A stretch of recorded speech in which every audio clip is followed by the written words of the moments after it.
Here we are in a 3-bed semi-detached house, and the homeowner is hearing music, TV, conversation from next door. They also have a barking dog, and we're hearing drawers closing, drawers banging when we're sat here on this chair. We're hearing the drawers of the neighbour's bedroom above being closed and the noise coming down. So what do we need to do to soundproof this room? Now the main cause is this RSJ, which is being positioned at the back of the property to create this open plan living for this new extension wall. This is dot and dab plasterboard, and this is all plasterboard around the RSJ. Unless you address this hollow RSJ sat here on this flanking section creating this open plan living and remove this dot and dab plasterboard from this extension wall, which isn't even attached, you will still hear the noise from the neighbours. This is an extension wall which is attached to the rear of the property. The neighbours don't have an extension, so there is nothing the other side of this wall other than the neighbour's garden.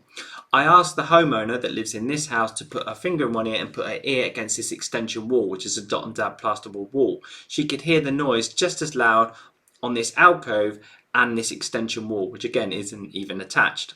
She could also hear the noise here on this wall, which is separating a hallway the other side of this wall. So we've got neighbour noise channeling up this wall, which is separating the living room and this hallway. So what's required to soundproof this room is we need a floating frame in the alcoves either side of the chimney stack and the fire back, and this chimney stack needs to be sound deadened with a 50mm system.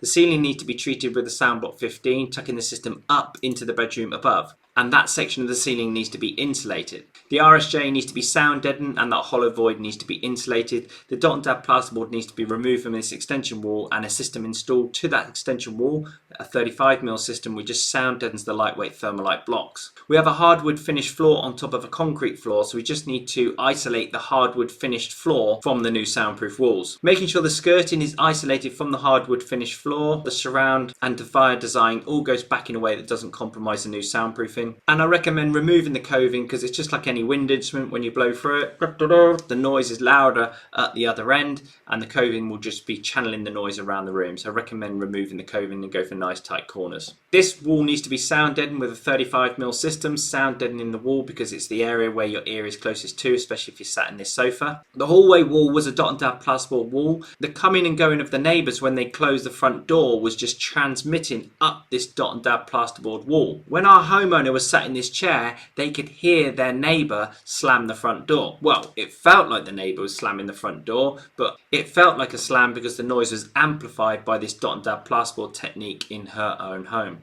If you're looking to DIY soundproof your own home, click the link in the bio.